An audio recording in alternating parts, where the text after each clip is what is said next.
The other day I found myself doom scrolling through TikTok, a trend that I find to be doing pretty regularly these days because half of what shows up on my For You page, I simply don't understand. I don't get these trends that are going on anymore, despite how good the algorithm is. It's still just a bit beyond me. But then I came across something, just a magnificent individual, this clip from a show that I had never heard of, and a person that I relate to just a little more every single day as time marches on. The name of this character, you may ask? Well, it's Charlie, and it's from the show Smiling Friends. Have you heard of it? No? Well, a lot of people actually haven't, and because of that, it's been in such a state of limbo that we weren't even sure we were going to get a season 2. And I've been anticipating it this entire time without even knowing it because, I kid you not, like a week ago, I didn't know that this show even existed. This is the kind of show that you think of when you think Adult Swim show. When you're up late at night watching a show that is just absolute mindless comedy, just something that honestly makes you feel just the slightest bit dumber for watching it, you really think this show, you really think, hey, this would belong on Adult Swim. Created by Michael Cusack and Zach Hadel, gosh, I hope I pronounced that name correctly, whose roots go all the way back to Newgrounds, you know that they belong right on Adult Swim. But do you not believe me? You still doubt me after all the effort that I've put into these videos? You still think that I would steer you wrong? No. I tell the truth. And you know what? Fine. Let's go through these episodes together. But you asked for this, buddy. This is your fault. Welcome to the opening of the episode where it says Smiling Friends and some colorful themes. And then after that, you get to see the break area where most of the employees are at. Actually, I'm convinced it's all the employees because I got through the entire first episode and saw absolutely no one else except for the boss, who we'll get to in a little bit. Pim initially had me faked out thinking that they're going to be the one that I relate to a lot because they're trying to show Charlie this episode of something, dancing. I don't know what's going on there, but they really want Charlie to be paying attention. Charlie looks away for a little bit to talk to Alan, who is so weird. Hey, Alan, what are you doing back there, man? I think we might have a mouse in the office. My precious piece of cheese has gone missing. Alan's a weird guy. I don't think, think Dwight Schrute, but toned up to 15 and not physically capable of protecting himself. After that, a big alarm blares because they're called to the office. It's time for them to get on the case. Time to make some people smile because that's their job. But hey, they're interrupting something, which is a little weird to me because they were called to the office. How are they interrupting anything? They were asked to be there. So you got a job? Yeah, but you sort of caught me in the middle of something here. You guys don't have a problem watching someone eat, do you? Not really, no. No, go ahead, man. Go ahead. Yeah. All right. So I got a call from a mom today. And that thing happens to be a feeding? Like an actual breastfeeding? How? That right there is so Adult Swim. When you think Adult Swim, you think some weird guy breastfeeding some little miniature person who's not a regular baby. That's not a regular baby. And the way he's talking to him, it's a little weird. No biting. Okay? You want me to bite you? Did you need anything else? It didn't have to be that weird, but you made it that weird. This is where I came to my senses. Pim is a bit much. Pim is the personification of excitement. They really want to get it hammered into you right off the bat that Pim is always so excited about helping people. I love helping kids. I love kids, Charlie. I love kids. Pim, I would really not be screaming that at the top of your lungs. He's such a happy person, and Charlie's just offsetting it a little bit. They're a good dynamic, you know? Charlie's just sitting there being a realist, hey, okay, fine, calm down a little bit. They get into the house and they get to meet Desmond, who is, he's having a bad day. Oh my God.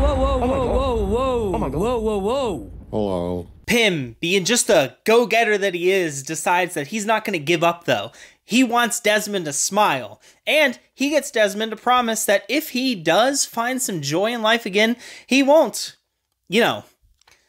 do the thing that he was going to do. But Charlie pulls him to the side, being the realist that he is, and says, hey, dude, you sure we're qualified for this? And that really does beg the question, are they qualified for this? We're really thrown into this world, and I know, I'm overthinking a little bit, but what are their qualifications? Are they equipped to handle this situation right here?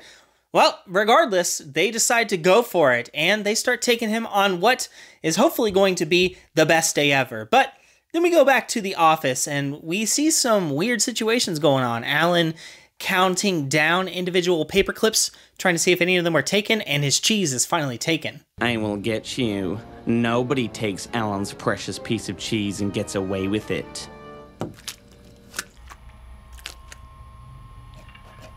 I just gotta say it. Alan's weird. Flim, or whatever that thing's name is also weird. And the person in the walls? So weird. The boss is weird. Pim isn't necessarily weird, but is just too much. Charlie, again, is just the only normal one. And why he bothers to be employed in a place like this is just astounding to me. He sticks out like a sore thumb. It's not making any sense, but that is very Adult Swim. Speaking of the job, though, Pim went ahead and took Desmond over to his own house for dinner. That way, he could learn the value of family. So I wanted to show him one of the best things life has to offer, quality family times. A few moments later. Get in here and sit at the dinner table! Your son's home! Oh, would you shut the f*** up, woman? I was down in the bloody mines for 14 hours today! You tell me to shut up! I can do whatever. Wow, Pim, this is really going well. It doesn't go over too well. Pim keeps trying, though, going after attempt after attempt, and by the end of it, they even end up at a theme park, and Desmond does smile for a little bit, but then he kind of flips the script on Pim. Nice things can't last forever. That's exactly it. Are the best parts of life really just finding momentary distractions to keep yourself busy so you don't think about the harsh realities of life for a second? I can ride roller coasters, meet new friends, and spend time with my family all day long. It doesn't change the fact that the sun is just gonna explode. And all this was for nothing. Meanwhile, back at the office, Alan's not doing so hot. I just wanted my cheese. So we've got failure across the board. Alan failed to secure his cheese, and now he's being literally crucified for it. And Desmond, well, he didn't get that permanent happiness that he wants. So he's got to go back to the office to fill out some paperwork before he, does what he intends to do. But everything comes to a front. Two waves come crashing in as Desmond comes across this little purple person who attempts to charge at him with a paperclip, and he's not having any of it. If anyone's going to kill him, it's gonna be him. So he takes that gun, points it right at the purple one, and takes him out. And then he finds joy in life. Turns out, that's all he ever wanted to do was kill.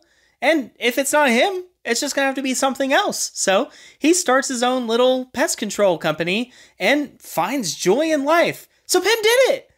Somehow! Pim made it happen, and all it costed was his own actual sanity. No. And that's episode 1. Almost. Jesus Christ, what is that? Episode 2 opens up with a documentary-style bit that lets us know about the 47-season-long series known as Mr. Frog, which came to an abrupt end when he ate a TMZ employee. Well, didn't directly eat him. He was fine. So maybe everyone was just overreacting a little bit. Or at least that's the way Charlie sees it. And, it's a contrast of how he seemed to act in episode 1. And someone else that's acting the complete opposite of the way that we would expect them to is Pim, who's just not really in favor of helping this guy. Does that mean that he really is a lost cause? Let's find out. Our side plot line for this episode is all about Glep, who I called Flim a little bit ago, and I really don't know where I got that messed up at. But Glep manages to land the job to replace Mr. Frog and start a new era of Mr. Frog starring Glep. Do that again. All right, had to be sure. That seals the deal. Congratulations, you're the new Mr. Frog. But guys, we're not going to be talking about Glep a lot in this episode because they get to Mr. Frog's mansion, and I kid you not, we can't be taking our eyes off this guy. Mr. Frog's a little weird. Seriously, do not take your eyes off that guy.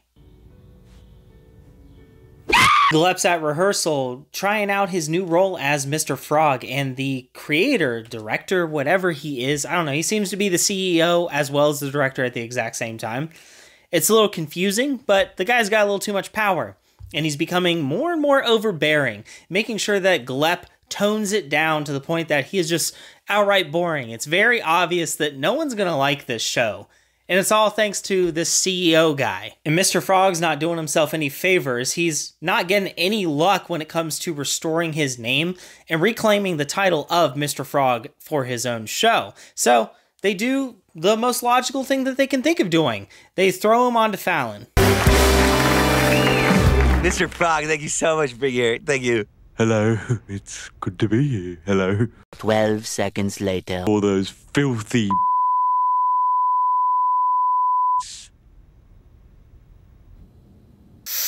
Ooh, yeah, that was a no-no. So his career is just kind of over now.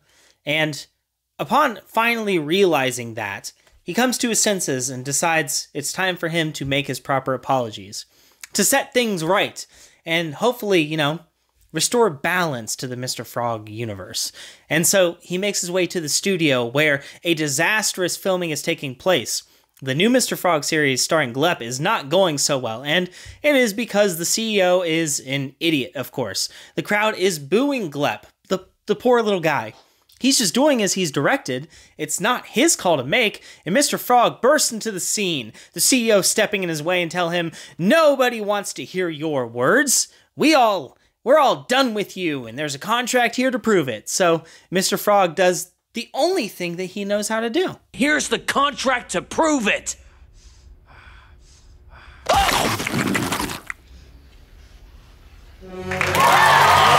And the crowd cheers. His career's saved. And there was absolutely no repercussions for killing someone, because he absolutely killed someone.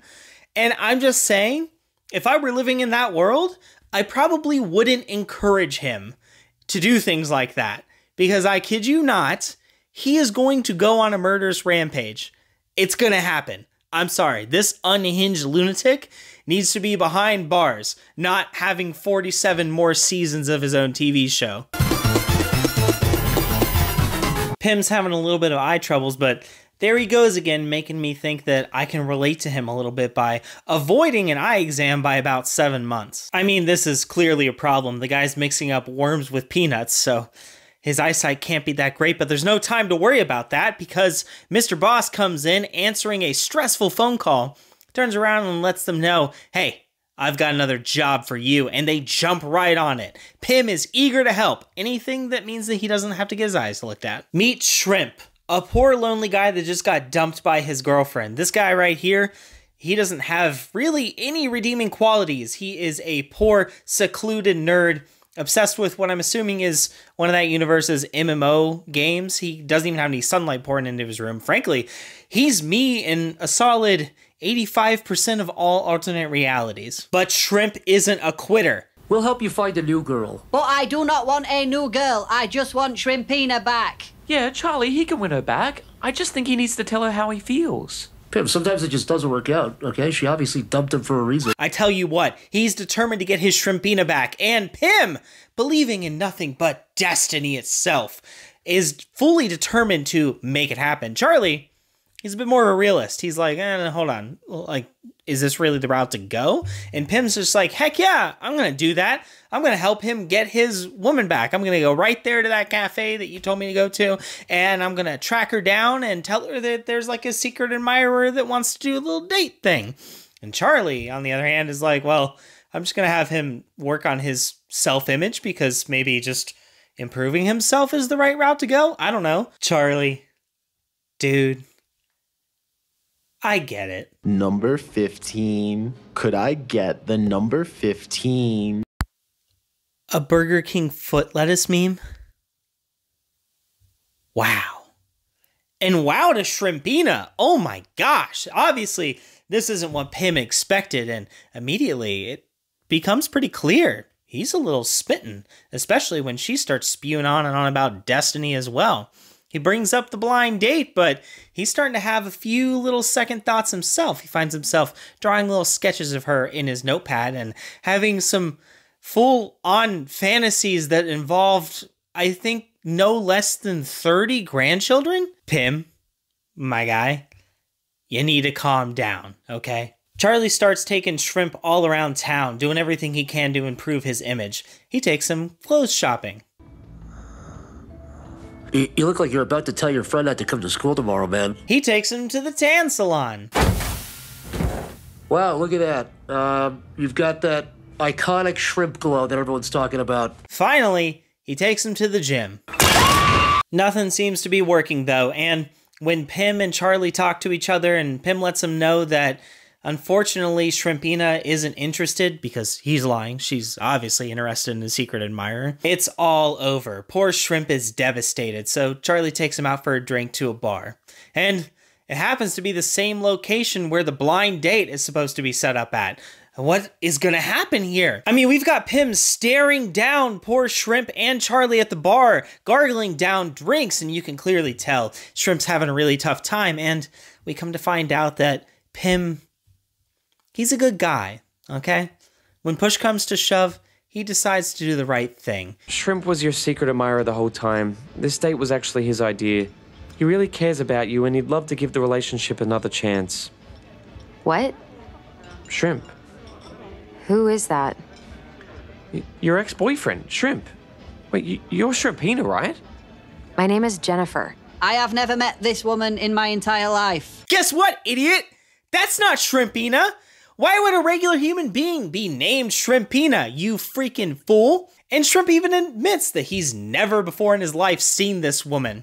And then he asks her if she's into the video game that he's talking about, and it's love at first sight. Pim loses his chance for being the right guy. So that's your lesson, everybody. Don't be the good guy, okay?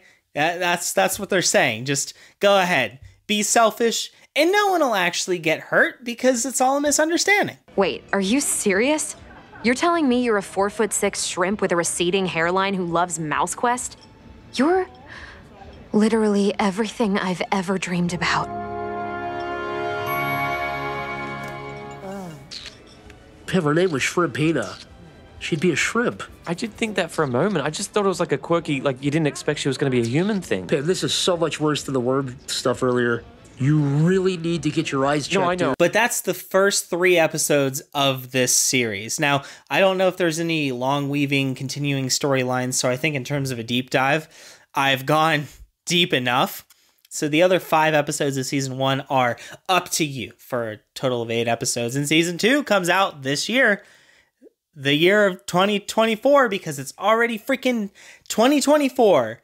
Happy 2024, everyone. I don't know why time keeps marching on so quickly, but it is. It's already been like 2 years since season 1 came out, and I just now watched it as I was recording this. So I have 5 more episodes to look forward to as well. So you guys go check that out. Let me know if you've seen this. If you've seen this, tell me what you think. If you haven't seen it, go see it and then come back and tell me what you think. I want to know what you guys think. I know that this is different from the other 2 deep dives that I've done because I didn't explore every nook and cranny of it, but I think it's good enough. I just wanted to bring a little bit of attention to this because I genuinely think that it is a very funny show. It's everything that I wish Adult Swim always was. I mean, I grew up with a lot of atrocious things playing on there. You ever see Shin-Chan? I will not be seeing Shin-Chan again. I saw way too much child bare bottom in Shin-Chan for me to ever want to see Shin-Chan again in my freaking life. So please leave a like and subscribe. Guys, I appreciate all of that. And I'm going to recommend another video right here. 2024 is going to be the year of the deep dives for my channel. I'm not kidding. I'm going to do all sorts of them. So let me know in the comments below as well what you'd like me to deep dive next. And who knows, maybe I'll even do Small Soldiers over Over there? Where'd Chip Hazard go? Ah!